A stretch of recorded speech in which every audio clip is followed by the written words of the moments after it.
சந்தோஷமாக இருக்கீங்களா? இன்றைக்கும் கூட கர்த்தர் என்னை பலப்படுத்தி உங்கள் முன்பாக நிற்க வைத்த தேவனுக்கு நான் நன்றி செலுத்துகிறேன். ஆண்டவரே, நீர் எங்களோடு பேசுங்கப்பா.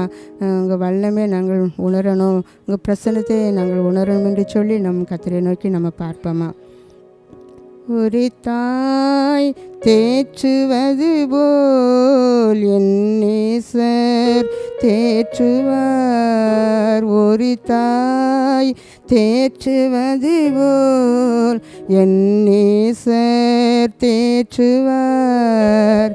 கரம் பிடித்து நடத்துவார், கண்மலை மேல் நிறுத்துவார். கரம் பிடித்து நடத்துவார், கண்மலை மேல் நிறுத்துவார். ஒரு தாய் தேற்றுவது போல் என் நேசர் தேற்றுவார். பரலோக தகப்பனே, இந்த வேளையிலும் கூட எங்கள் மத்தியில் இறங்கி வாங்கப்பா. உங்கள் பிரசன்னத்தை நாங்கள் உணரணும். வார்த்தையின் வல்லமையானது எங்களுக்கு கிரியை செய்யட்டுமே ஆண்டவரே. வார்த்தைக்கு விரோதமாக செயல்படுகிற எல்லா பொல்லாத ஆவிகளை இயேசுவே நாமத்தினாலே கட்டுகிறேன். நீங்கள் செயலாற்றுங்க. இயேசுவே நாமத்தில் ஜெபிக்கின்ற நல்ல பிதாவே, ஆமீன். ஹல்லேலூயா. கிருபை நிறைந்த இயேசுவே நாமத்தினாலே உங்கள் எல்லாருக்கும் கூட என் வாழ்த்துதலை நான் தெரிவித்துக் கொள்கிறேன். இந்த நாளிலும் கூட நம்ம தியானிக்கும்படியாக எடுத்துக்கொண்ட வசனம், நம்ம போன வாரத்திலும் கூட நம்ம கர்த்தருடைய கரம் நம்மை நம்மளை என்ன செய்யும், நம்மளை தூக்கும் என்பதாக சொல்லி நம்ம பார்த்துறோம். அப்படி தானே இந்த வாரத்திலும் கூட நம்ம என்ன பார்க்க வரோன்னா அதோட தொடர்ந்து கர்த்தருடைய கரத்தை பற்றி தான் நம்ம இன்றைக்கி தியானிக்க போயிடும். கர்த்தர் தமது கரத்தை உனக்காக உயர்த்துவார் என்கிற ஒரு தலைப்பில் தான் இன்றைக்கி ஆவியானவர் உங்களோடு கூட அவர் பேசுவார். ஏதோ ஒன்று நீங்கள் இழந்து வெறுமையாக்கப்பட்ட நிலையில் இருக்கீங்களோ, உங்கள் வெறுமையை நிரப்பத்தான் கர்த்தர் தமது கரத்தை உயர்த்தி விட்டார் என்று நம்ம பார்க்குறோம். எடுத்து வாசிப்போமா. சங்கீதம் 80:15 உம்முடைய வலதுகரம் நாட்டின கொடியையும் உமக்கு நீர் திடப்படுத்தின கிளையையும் கடாச்சி தருளும்.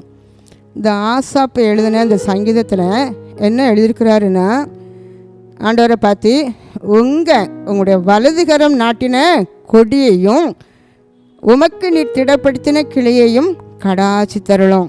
கடாச்சி தருளும் அப்படின்னு சொன்னால் கண்ணோக்கி பாரும், எங்களை நினச்சிக்கிடுங்க அப்படின்னு சொல்லி அங்கே பொருள்.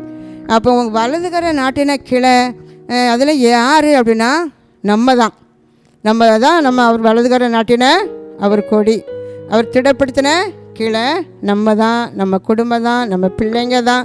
அதுதான் அவருடைய கொடி கிளை அப்படின்னு சொல்லி நம்ம அங்கே பார்க்குறோம்.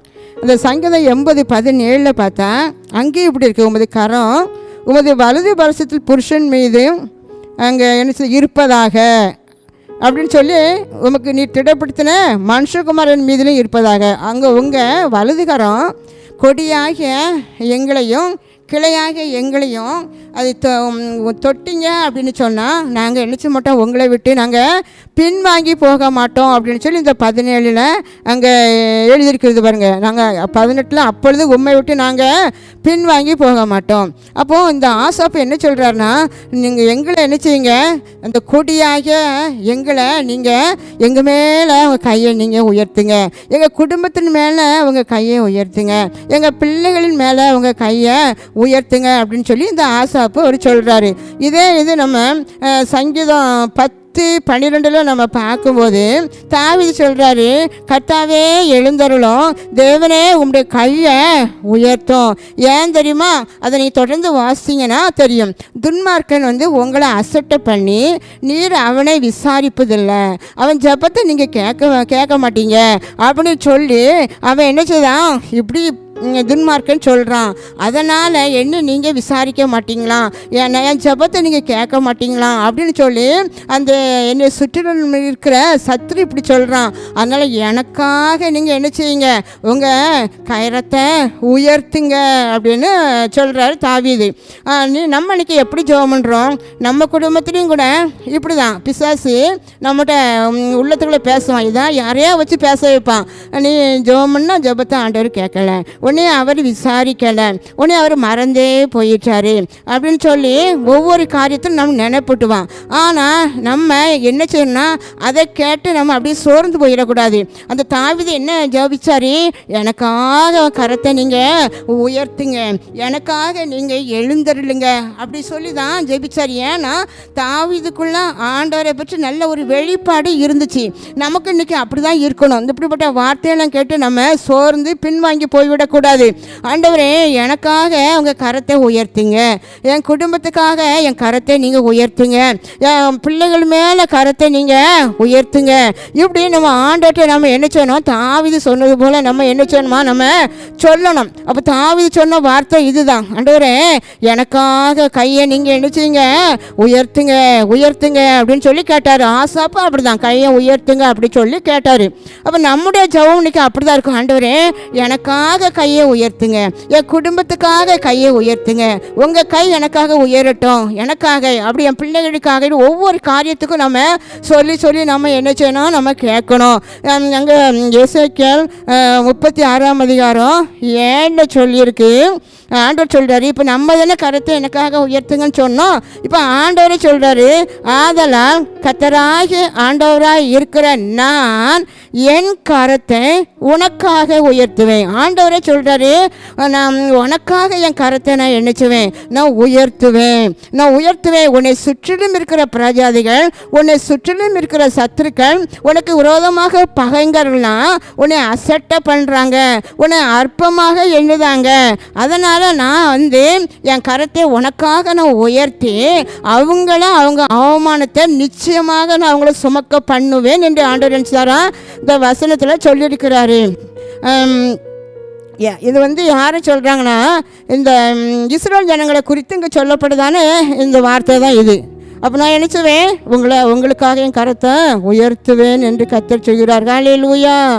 காக்கும் கரங்கள் உண்டனக்கு காத்திடுவார் கிருபையாலே, காக்கும் கரங்கள் உண்டனக்கு காத்திடுவார் கிருபையாலே. அல்லேலூயா. பாடி பாடி அலைகளை நான் தாண்டிடுவேன். அல்லேலூயா. பாடி பாடி அலைகளை நான் தாண்டிடுவேன். பாருங்க, காக்கும் கரம் எனக்கு உண்டு. அவர் என்னை கிருபையால் காப்பார். கரத்தினால் என்னை அவர் நினைச்சுவாரா?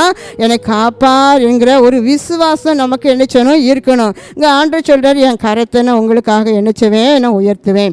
பாருங்க, இந்த மோசே தன் கையை உயர்த்தும் போது அந்த இஸ்ரேல் ஜனங்களுக்கு விரோதமான சத்துருக்கள் என்ன செஞ்சு போனாங்க? தாழ்த்தப்பட்டு போனாங்க. அப்போ ஒரு மனுஷனுடைய கையை உயர்த்தும் போது சத்துருக்கள் தாழ்த்தப்பட்டு போகிறாங்க அப்படின்னா, ஒரு தெய்வத்தினுடைய கரம் நமக்காக உயர்த்தும் போது எவ்வளவு ஒரு பயங்கரமாக நம்ம சத்துருக்களுக்கு நடக்கும் என்பதை நம்ம என்ன செய்யணும்? நினச்சி நம்ம பார்த்து கொள்ளணும். அது மட்டும் இல்லை, யோசுவா ஆயு பட்டணத்துக்கு நேராக யோசுவாவுடைய கையை உயர்த்தும் போது அங்கே என்ன செய்த? சத்துருக்கள் அங்கே வீழ்த்தப்பட்டார்கள் என்பதாக நம்ம அங்கே பார்க்குறோம். அதே போல் பேதுருவை எடுத்துக்கிட்டோம்னா, ஒரு சாதாரண ஒரு படிக்காத ஒரு மீன் பிடிக்கிற தொழிலை செய்த ஒரு பேதுரு தான். அந்த பேதுரு வாழ்க்கையில் அவர் செபிக்கும் போது அற்புதங்கள் நடந்தது. ஏன் அற்புதங்கள் நடந்ததுன்னா, கர்த்தருடைய கரத்தை அந்த பேதுருக்கு நேராக உயர்த்தினார். அதனால தான் பேதுரு எங்கெல்லாம் அவருடைய கரத்தை உயர்த்தினாரோ அங்கெல்லாம் அற்புதங்கள் அங்கே நடந்தது. காரணம், கர்த்தருடைய கரம், அவருடைய உயர்த்தப்பட்ட கரம் இந்த பேதுரு கையோடு கூட அங்கே எழுச்சது, அங்கே வைக்கப்பட்டதுனால அற்புதம் நடந்தது. ஹல்லேலூயா. நீங்களும் கூட உங்கள் வாழ்க்கையில் கர்த்தருக்காக அற்புதம் செய்ய வேண்டும், கர்த்தருக்காக ஊழியம் செய்ய வேண்டும் என்று நீங்கள் அவிதமாக ஒரு தாகம் வாஞ்சி உங்களுக்கு இருக்குமானால், ஆண்டவரே உங்கள் கரத்தை பேதுருக்கு மேலே நீங்கள் வச்சிங்களே, அந்த பேதுருவின் கை மேலே உங்கள் கரத்தை வச்சதுனால தான் உங்கள் வல்லமை கடந்து வந்தது. சுகமளிக்கும் வல்லமை, அற்புதம் செய்கிற வல்லமை இன்றைக்கு இன்றைக்கு ஏன் கை மேலே உங்கள் கரத்தை நீங்கள் வைங்க என்று சொல்லி கேட்கும்போது அந்த பேதுருக்கு அருளினா அதே கரத்தின் வல்லமை நம்ம கையிலையும் கடந்து வரும். ஹல்லேலூயா, ஹல்லேலூயா. அப்போது இங்கே நம்ம பார்க்குறோம், தேவனுடைய கரம் நம்ம மேலே வைக்கும்போது, அவர் உயர்த்தும் போது, தேவனுடைய கரம் நமக்காக உயர்த்தப்படும் போது அங்கே என்ன நடக்குது அப்படின்னு சொல்லி நம்ம இன்றைக்கி பார்ப்போம். முதலாவதாக தேவனுடைய கரம் என்ன செய்யுதுன்னா, சத்துரு நினைச்சதை தடுக்கப்படும். சத்துரு நமக்கு விரோதமான சத்துருக்கள், பகைவர்கள் நமக்கு என்னென்ன செய்யணும் அப்படின்னு சொல்லி சதி ஆலோசனை பண்ணி தந்திரமாக அவன் என்னச்சுதான் நமக்கு என்னெல்லாம் செய்யணும்னு நினைக்கிறானோ அதெல்லாம் கர்த்தருடைய கரம் என்ன செய்யுமா, தடுத்து நிறுக்குமா. நிறுத்திட்டு அங்கே என்ன ஒன்று நடக்கு, கர்த்தர் நினைத்து தான் நமக்கு என்ன செய்யுமா, கொடுக்கப்படும். ஹல்லேலூயா, ஹல்லேலூயா. அங்கே சத்துரு அங்கே நினைக்கிறத ஆண்டவர் நினைச்சு வரா, அது நடக்கவே விட மாட்டார். ஏன் தெரியுமா, சத்துரு எதுக்கு தான் வருவான், உங்களை கொல்லவும் அழிக்கவும் திருடவும் நமக்கு தீமை செய்வதற்காக தான் சத்துரு வருவான். அதனால தான் ஆண்டவர் சத்துருவின் வல்லமையை அவன் செய்கிற திட்டத்தை நான் என்ன செஞ்சிருவேன், நான் அவமாக்கி போட்டுருவேன், அதை தடுத்துருவேன் அப்படின்னு ஆண்டவர் சொல்கிறாரு. இங்கே ஏசாயா 7:5 ஒரு சம்பவம் இருக்குது பாருங்க. இங்கே யூதா ஜனங்களுக்கு விரோதமாக அங்கே ரேட்சின்ங்கிற ஒரு ராஜாவும் ரெமலியா என்கிற ஒரு ராஜாவும் இந்த யூதா ஜனங்களுக்கு விரோதமாக வந்து என்ன சொல்கிறாங்கன்னா, அவங்கள நெருக்கி நம்ம என்ன சொன்னோம், பங்கிட்டு கொள்வோம் அப்படி சொல்லி பயங்கரமான வார்த்தையினால அவங்களை நினைச்சாரு, இப்படி பயமுறுத்துறாரு. இந்த வார்த்தை கேட்ட தாவீதோடு சிறந்த அங்கே தேவ ஜனங்களும் அவங்க இருதயம் எப்படி இருந்துச்சா அப்படின்னு சொன்னால், அங்கே காட்டுக்குள்ளே இருக்கிற அந்த மரம் ஒரு காற்றில் எப்படி அசையுமோ அதே போல் அவங்க இருதயம் நினைச்சதுதான் பயத்தினால அசைந்தது என்று பார்க்குறோம். அந்த இருதயம் காற்றுக்குள்ளே, அந்த காற்று அடிக்கும்போது வேகமாக அந்த மலைக்குள்ளே காட்டு பகுதிக்குள்ளே காற்று வீசும்போது அந்த மரம் என்ன செய்யும், ரொம்ப கீழே தாழ்ந்து போகும். ஆனால் நம்ம ஊர் பகுதியில் இருக்கிற அந்த காற்று அவ்வளோவா என்ன செய்யாது, அந்த மரங்களை அங்கே என்ன செய்யாது, அங்கே தாக்காது. அப்படி தான் தாவீது இருதயமும் ஜனங்களுடைய இருதயமும் இருந்துச்சான். ஆனால் ஆண்டவர் சொல்கிறாரு, நீங்கள் என்ன செய்யாதுங்க, பயப்படாதுங்க, அவங்க சொல்கிறது போல் ஒன்றுமே நான் என்ன செய்ய மாட்டேன், அங்கே நான் நடக்க விட மாட்டேன், அவங்க சொல்கிறது போல் நான் உங்களுக்கு ஒன்றுமே சம்பவிப்பதும் இல்லை, அவன் ஆலோசனை அங்கே எதுவுமே நடக்காது.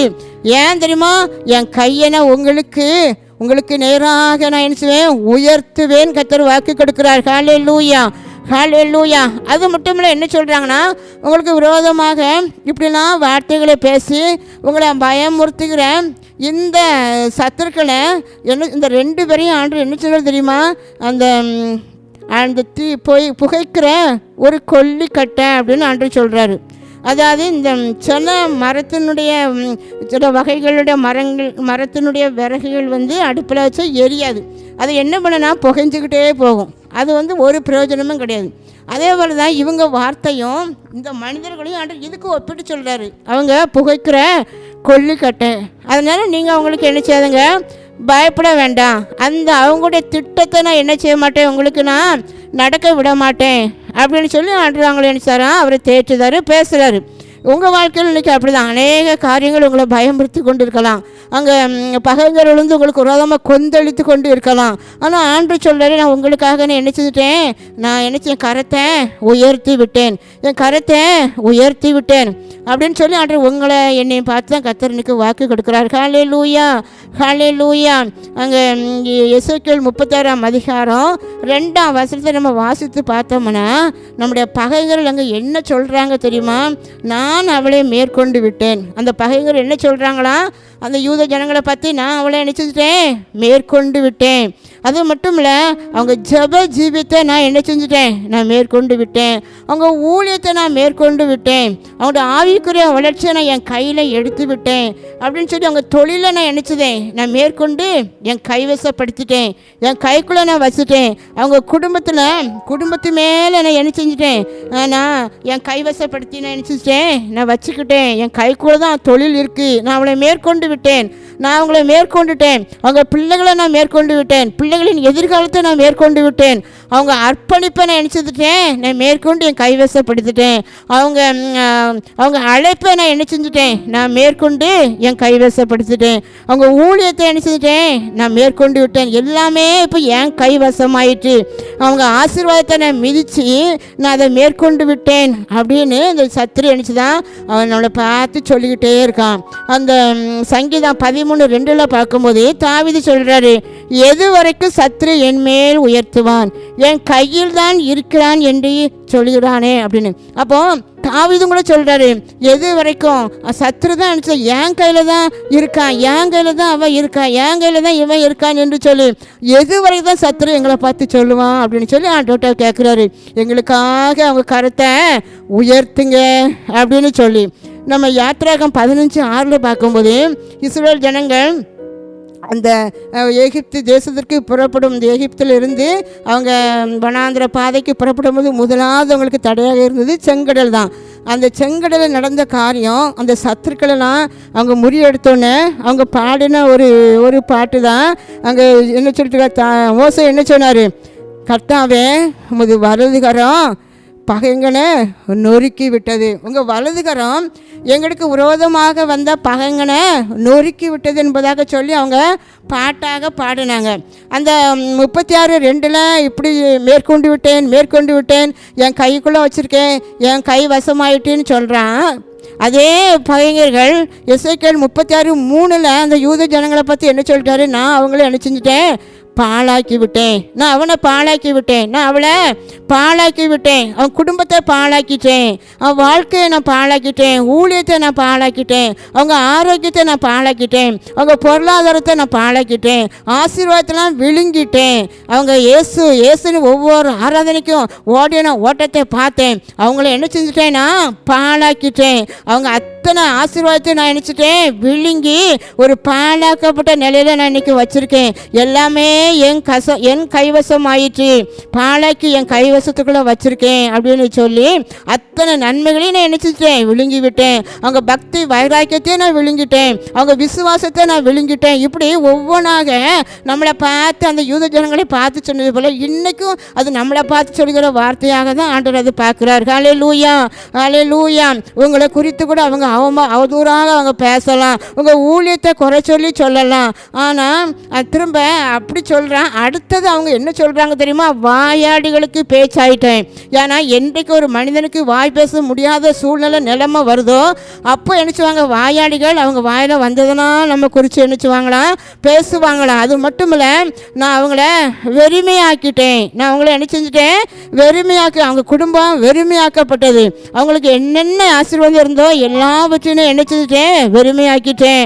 ஒரே நாளில் அந்த குடும்பத்தில் சந்தோஷத்தை நான் வெறுமையாக்கிட்டேன், அவங்க நிம்மதியை நான் வெறுமையாக்கிட்டேன், அவங்க ஆரோக்கியத்தை நான் வெறுமையாக்கிட்டேன், அவங்களுக்குள்ள ஒரு இளைப்பாறுதல் எல்லாவற்றையும் நான் வெறுமையாக்கிட்டேன் அப்படின்னு சொல்லி பேசுனதை நம்ம காது கேட்குதோ கேட்கலையோ ஆண்டவர் சொல்கிறாரு, என் காது கேட்டது.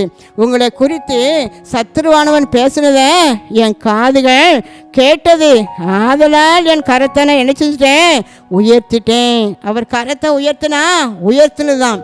நம்ம எங்கேயாவது நம்ம காரில் போகும்போது டிராஃபிக் போலீஸ் நினைச்சுவாங்க, கையை காட்டுவாங்க, நின்னோன்னு நம்ம என்ன செஞ்சிடணும், அது நின்னே ஆகணும். அவங்க அதிகாரம் அப்படிப்பட்டதான். அப்போ ஒரு மனிதனுடைய கையை நம்ம பார்த்தாலே நம்ம என்ன செஞ்சிருந்தோன்னா நம்ம நினச்சி நிற்கிறோம். அப்போ ஆண்டவர் இன்றைக்கி சத்துரு நமக்கு விரோதமாக எழும்பும்போது அவர் கரத்தை நினச்சிதாராம், நமக்காக அவர் கரத்தை உயர்த்துகிறார். ஹல்லேலூயா, ஹல்லேலூயா. அதுதான் ஆசாப் சொன்னார், என் முது வலதுகர நாட்டின கொடியை நீங்கள் என்ன செஞ்சிடாதுங்க, மறந்துடாதுங்க. அந்த கொடிக்காக அவங்க வலதுகரத்தை நீங்கள் என்ன செஞ்சிருங்க, உயர்த்துங்க அப்படின்னு சொல்லி சொன்னார். இப்போ ஆண்டவர் சொன்னார், நான் உங்களுக்காக உனக்காக நான் நினச்சிட்டேன், கரத்தை உயர்த்தி விட்டேன்னு சொன்னார். உயர்த்திட்டு என்ன சொன்னார் தெரியுமா, சத்துரு இது வரைக்கும் உங்களை மேற்கொண்டான் நல்லவன், இனி நினைச்ச முடியாது. நீ சத்துருவால் மேற்கொண்டது போதும், நீ பகைவரின் கைவசத்துக்குள்ளே இருந்தது எல்லாமே போதும், நீ பாழாக்கப்பட்டது எல்லாம் போதும், நீங்கள் விழுங்கப்பட்டது எல்லாம் போதும், அவாந்திரமாக்கினது போதும். ஆமேன். உங்கள் சந்தோஷத்தை முறியடித்த எல்லா காரியத்திலையும் போதும். பகைவர்களை முறியடிக்க உனக்கு விரோதமாக பேசின எல்லா வாயாடிகளின் வார்த்தைகளை நிச்சயமாக நான் நினைச்சுவேன் அவமானப்படுத்துவேன். அப்படிப்பட்ட வாயை நான் நினைச்சுவேன் அடைப்பேன் என்று கர்த்தர் சொல்கிறார். ஹல்லேலூயா, ஹல்லேலூயா. ஆமென். அந்த எசேக்கியேல் 36:9 பார்க்கும்போது பாருங்கள், இது வரைக்கும் சத்துரு நமக்கு விரோதமாக இப்படிலாம் பேசணும், அதெல்லாம் நான் என்ன செஞ்சுட்டேன், நான் தடுத்துட்டேன். அவர் தடுத்து நிறுத்தின பிறகு வெள்ளம் போல் வந்து சாத்தான அவர் நினைச்சிட்டாரா அப்படியே நிறுத்திட்டாரு. நிறுத்தின பிறகு அவர் என்ன பண்ணுதார் அப்படின்னு சொன்னால், கர்த்தர் நான் நினைத்ததான் உங்களுக்கு நினைச்சுவேன் கொடுப்பேன் அப்படின்னு சொன்னார். அந்த எசேக்கியேல் 36:9 பார்க்கும்போது, நான் கொடுக்க வேண்டியதை நான் உங்களுக்கு நினைச்சுவேன் கொடுப்பேன். எப்படி கொடுப்பாரா அப்படின்னு சொன்னால், உங்களை நான் தகுதிப்படுத்துவேன், உங்களை பண்படுத்துவேன் அப்படின்னு சொல்கிறாரு. பரிசுத்தமாக்குவேன். இப்படிலாம் செய்தால் தான் அந்த என்ன செய்யும், நான் போடுற விதை உங்களுக்குள்ள அது முளைக்கும். ஹல்லேலூயா. அந்த எசேக்கியேல் 36:10 பார்க்கும்போது, நான் உங்கள் மேலே என்ன செய்வேன், ஒரு ஆசீர்வாதமான விதையை விதைப்பேன். உங்களை பண்படுத்தியாச்சு, உங்களை பக்குவப்படுத்தியாச்சு. இன்றைக்கி நினைப்போம் அநேக நேரம், நான் என்னை ஆண்டவர் நினைச்சிட்டாராம், பக்குவப்படுத்தி என்னை பண்படுத்திட்டாரு. இப்படிப்பட்ட கண்டிஷனில் இருக்கும்போது தான் ஆண்டவர் சொல்கிறாரு, என் கரத்தை உனக்காக நான் உயர்த்தி விட்டேன், உனக்காக உயர்த்தி விட்டேன். உயர்த்தின கை என்ன பண்ணும் தெரியுமா, அங்கே ஆசீர்வாதமான விதையை நான் விதைப்பேன். ஹல்லேலூயா. உங்களுக்கு இது வரைக்கும் சத்துரு உங்களை பயமுறுத்தி கொண்டு இருக்கலாம், பகைங்கன்னு உங்களை வந்து வேண்டாத வார்த்தையை சொல்லி உங்களை என்ன செஞ்சுருக்கலாம், உங்களை கவலைப்பட வச்சுருக்கலாம், நீங்கள் பயந்தே இருந்திருக்கலாம். ஆனால் இன்றைக்கி ஆண்டவர் சொல்கிறாரு, பயப்படாதுங்க, நான் ஆசீர்வாதமான விதையை நான் உங்களுக்கு என்ன செய்வேன், விதைப்பேன். ஒரு விதை கூட அது முளைக்காமல் போகாது. ஏன்னா அது ஆசீர்வாதமான விதை. நான் உங்களையும் உங்கள் மிருக ஜீவன்கள் யாவினை என்ன செய்வேன்னு நான் வர்த்திக்க பண்ணுவேன். உங்களை பாழாக்கினதெல்லாம் போதும், நான் உங்களை என்ன செய்வேன், நான் வர்த்திக்க பண்ணுவேன்னு ஆண்டவர் சொல்கிறாரு. உங்கள் பட்டணங்களை நீங்கள் எல்லாரும் குடியேற்றப்படுவீங்க.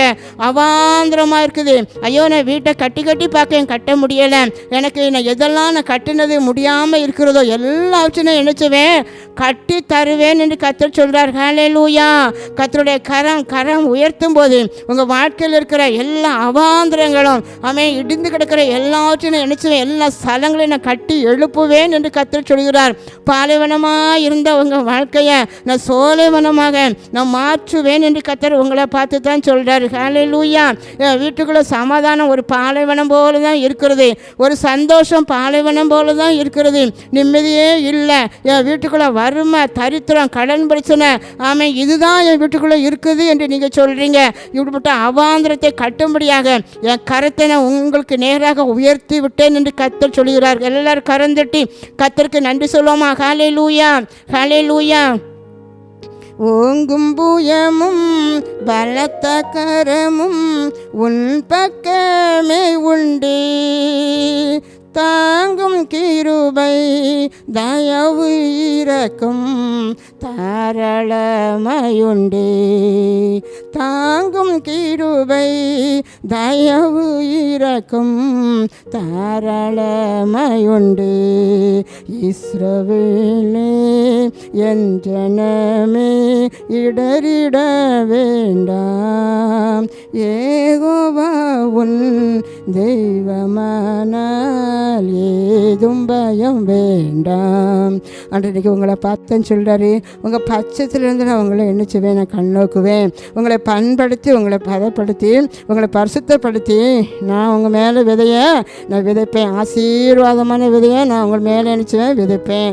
உங்கள் யாவரையும், உங்கள் மனுஷரையும், உங்கள் மிருக ஜீவன்களையும் நான் பழகி பெருகும்படி நான் நினச்சுவேன், நான் வர்த்திக்க பண்ணுவேன் என்று சொல்லி இன்றைக்கி ஆண்டவர் உங்களை பார்த்து தான் அவர் சொல்கிறாரு. ஐயோ, நான் முன்னாடி ஆரம்ப நாட்களில் எவ்வளோ சந்தோஷமாக இருந்தேன், எங்கள் வீட்டில் எவ்வளோ சந்தோஷம் சமாதானம் இருந்துச்சு, இன்றைக்கி ஒன்றுமே இல்லையா அப்படி சொல்லி வெறுமையாக்கப்பட்ட நிலையில் நான் இருக்கிறேனே என்று சொல்கிற உங்களை பார்த்து தான் ஆண்டவர் சொல்கிறாரு. அந்த பூர்வ நாட்கள் நீங்கள் இருந்ததை காட்டிலும் அதிக ஆசீர்வாதத்தை உங்களுக்கு தருவேன், அந்த சீரை பார்க்கலாம் நான் இப்பொழுது நான் உங்களுக்கு நற்சீர் உண்டாக செய்வேன் என்று உங்களை பார்த்து சொல்கிறார். ஹல்லேலூயா, ஹல்லேலூயா. இனி நீ தீங்கை காணாது இருப்பா என்று கர்த்தர் உங்களை பார்த்து சொல்கிறார். எல்லோரும் கண்களை மூடி நம்ம செபிப்போமா? ஹல்லேலூயா. உங்களோடு கூட கர்த்தர் பேசினார் என்பது உங்களுக்கு தான் தெரியும். உங்களுக்கு விரோதமாக சத்துருக்கள் எழும்பி நின்று என்னெல்லாம் உங்களை பேசினாங்க. ஐயோ, நான் அவளை பாழாக்கி விட்டேன், அவளை நான் விழுங்கி விட்டேன், அவள் ஆசீர்வாதத்தை எல்லாம் என் கைவசப்படுத்தி விட்டேன், அவள் எல்லா நன்மைகளையும் மிதித்து நான் என் கைவசத்துக்குள்ளே வச்சுட்டேன் அப்படின்னு சொல்லி உங்களை பார்த்து உங்கள் பகைஞர் சொன்னார்களா? உங்களுக்கு விரோதமான சத்துருக்கள் விதமாக சொன்னதை கேட்டு நீங்கள் பயந்து கொண்டு இருந்தீங்க. அன்றைக்கு தாவீதினுள்ள ஜனங்கள் எல்லாரும் கூட காட்டுக்குள்ளே காற்று வீசும்போது அசைகிற மரத்தை போல இருதயம் அசைந்தது, பயந்தது என்றது போல நீங்களும் கூட அவ்விதமாக உங்கள் இருதயம் இன்றைக்கு அசைந்து கொண்டு இருக்கிறதா? பயந்த நிலையில் நின்று கொண்டு இருக்கின்றீர்களா? கர்த்தர் சொன்னாரா? பிசாசு உங்களுக்கு பகைவர்கள் உங்களுக்கு என்னென்ன செய்யணும் என்று நினைக்கிறதோ எல்லாவற்றையும் என் கரம் உங்களுக்காக உயர்த்தப்பட்டு தடுப்பேன் என்று கர்த்தர் சொல்கிறார். ஹல்லேலூயா, ஹல்லேலூயா. பிசாசின் திட்டங்களை நான் அவமாக்கி போடுவேன். ஏன் தெரியுமா? உங்களுக்காக என் கரம் உயர்த்தப்படும், உங்களுக்காக என் கரம் உயர்த்தப்படும். சத்துருடைய எண்ணங்கள் அபத்தமாக்கி போடுவேன். அவங்க திட்டத்தை நான் ஒளிய பண்ணுவேன் என்று கர்த்தர் சொல்கிறார். நான் நினைக்கிற திட்டம் தான் உங்கள் வாழ்க்கையில் நான் கொடுப்பேன் என்று வாக்கு கொடுக்கிறார். ஹல்லேலூயா. உங்களுக்கு நான் முந்தின சீரை காட்டிலும் பிந்தின சீர் அதிக ஒரு ஆசீர்வாதமாக இருக்கும் என்று உங்களை பார்த்து கர்த்தர் சொல்கிறார். ஹல்லேலூயா, ஹல்லேலூயா. உங்களை வர்த்திக்க பண்ணுவேன். உங்கள் குடும்பத்தில் உள்ள எண்ணிக்கை நான் பழகி பெருக பண்ணுவேன். ஐயோ, என் குடும்பத்தில் ஒரு எண்ணிக்கை குறைந்து விட்டதே என்று சொல்லி நீங்கள் கலங்கி கொண்டிருக்கலாம். அன்று சொல்கிறார், நான் எல்லாம் இழந்து போன இடத்துல எதெல்லாம் இழந்தீங்களோ அதை நிரப்பும்படியாக என் கரத்தை உயர்த்தி விட்டேன் என்பதாக சொல்கிறார். எல்லாம் முடிஞ்சுது என்று நினைக்கிற இடத்தில் தான் கர்த்தருடைய கரம் கிரியை செய்ய ஆரம்பித்திருக்கிறது. ஹல்லேலூயா, ஹல்லேலூயா. நன்றி ஆவியானவரே, நன்றி ஆவியானவரே. எங்களோடு இடைப்பட்டதற்காக உமக்கு நன்றி செலுத்துகிறோம் ஆண்டவரே. நாங்கள் எந்தெந்த சூழ்நிலையில் எப்படிப்பட்ட காரியத்தில் ஆண்டவரே எங்களுக்கு விரோதமாக எழும்பின சத்துருக்கள் மூலமாக, எங்களை வஞ்சித்த சத்துருக்கள் மூலமாக எவ்விதமாக நாங்கள் கஷ்டங்களை அனுபவித்தோமோ எல்லாவற்றுக்கும் இன்று ஒரு முற்றுப்புள்ளி வைத்ததற்காக நன்றி ஆண்டவரே. உங்கள் கரத்தை எங்களுக்காக உயர்த்தினதற்காக நன்றி அப்பா. உங்கள் கரத்தை எங்கள் பிள்ளைகளுக்காக உயர்த்தினதற்காக நன்றி ஆண்டவரே. எங்கள் குடும்பத்தின் மேலே கரத்தை உயர்த்தினதற்காக நன்றி செலுத்துகிறேன் ஆண்டவரே. எங்கள் தொழில் மேல் உங்கள் கரத்தை உயர்த்தினதற்காக உமக்கு நன்றி செலுத்துகிறேன் ஆண்டவரே. ஹல்லேலூயா. ஒவ்வொரு காரியத்தையும் கூட நீங்கள் சொல்லி ஆண்டவரே உங்கள் கரம் எங்களுக்காக உயர்த்தப்படட்டும் என்று சொல்வீங்களா? ஆமென். ஒப்பு கொடுங்க ஆண்டவருக்கு நேராக. ஒவ்வொரு காரியத்தையும் சொல்லி தேவ சமூகத்தில் ஆமென். தாவீது சொன்னது போல ஆண்டவரே எங்கள் சத்துருக்கள் பெருகி இருக்கிறார்கள். ஆமென் ஆண்டவரே. ஆமென். உங்களை அசட்டப்படுகிற சத்துருக்கள் உன் ஜபத்தை கர்த்தர் கேட்கல, நீர் அவனை விசாரிப்பது இல்லை என்று சொல்லி ஆண்டவரே எங்களை எத்தனையாக அசட்டப்படுகிறான். எங்களுக்காக எழுந்தருளுங்க, எனக்காக எழும்புங்க, எனக்காக கரத்தை உயர்த்துங்க என்று கேட்டது போல கர்த்தர் செய்தார் அல்லவா? ஆண்டவராகிய நான் என் கரத்தை உனக்காக நான் உயர்த்துவேன் என்று சொல்லி அன்றைக்கு நீ சொன்னதன்படி இன்றைக்கும் முதல் அன்பு பிள்ளைகள் ஒவ்வொருவரையும் பார்த்து உனக்காக என் கரத்தை நான் உயர்த்துவேன் என்று சொல்லுகிறதற்காக நன்றி அப்பா. நன்றி ஆவியானவரே. உமக்கு ஸ்தோத்திரம் ஆண்டவரே. எங்கள் குடும்பத்துக்கு நேராக உங்கள் கரத்தை உயர்த்துவீராக, உங்கள் கரத்தை உயர்த்துவீராக ஆண்டவரே. உங்கள் வல்லமுள்ள கரத்தின் வல்லமையை நாங்கள் ஆண்டவரை சுதந்திரிக்கணுமே ஆண்டவரே, சுதந்திரிக்கணுமே ஆண்டவரே. ஹல்லேலூயா, ஹல்லேலூயா. நன்றி ஆண்டவரே. பலவீனத்தோடு சுகவீனத்தோடு இருக்கிற ஒவ்வொரு பிள்ளைகளையும் கூட தொட்டு சுகப்படுத்துவீராக, சுகப்படுத்துங்க ஆண்டவரே. போராட்டத்தோடு கூட பிரச்சனையோட தேவையோட கண்ணீரோடு அழுது கொண்டிருக்கிற ஒவ்வொரு பிள்ளைகள் வாழ்க்கையிலும் கூட நீங்கள் இடைபடுவீராக. அப்படிப்பட்ட ஒரு வல்லமை எங்கள் பிள்ளைகள் உணரட்டும். தேவ கிருபை நிறைவாக இருக்கட்டுமே ஆண்டவரே. உங்கள் தயவு, உங்களுடைய காருண்யம், உங்களுடைய இறக்கம் எங்கள் பிள்ளைகள் மேலே இருக்கட்டும். ஒவ்வொரு வரைக்கும் நீங்கள் கோட்டையாக இருங்க, அரணாக இருங்க, பெரிய மதிலாக இருந்து நீர் காப்பாற்றுகிறதுக்காக நன்றி. உங்களுடைய கரம் காப்பாற்றக்கூடிய ஒரு கரம் ஆண்டவரே. உங்கள் கரம் தாய் போல தேய்ச்சுகிற ஒரு கரம் ஆண்டவரே. ஓங்கும் புயம் ஆண்டவரே. எங்களுக்காக எங்களுக்கு விரோதமாக சத்துருக்கள் எழும்பும் போதே உங்கள் கரத்தை நீ ஓங்கும் புயமாக எங்களுக்கு உயர்த்தி கொண்டு எங்களை வழி நடத்துகிற கிருபைகளுக்காக உமக்கு நன்றி செலுத்துகிறேன் ஆண்டவரே. எங்களை வர்த்திக்க பண்ண போகிறதற்காக உமக்கு நன்றி செலுத்துகிறேன் ஆண்டவரே. ஒரு ஆசீர்வாதமான விதையை, ஒரு ஆவிக்குரிய ஆசீர்வாதமான விதை ஆண்டவரே, உலக ஆசீர்வாதமான ஒரு விதையை எங்களுக்கு நீ விதைத்திருக்கிறதற்காக நன்றி செலுத்துகிறோம் ஆண்டவரே. ஐயா, ஒரு அறுவடையின் ஆசீர்வாதத்தை நாங்கள் காண போகிறதற்காக உமக்கு நன்றி அப்பா. நன்றி ஆண்டவரே. ஒவ்வொரு நிமிஷத்தையும் நீர் ஆளுகை செய்யுங்க.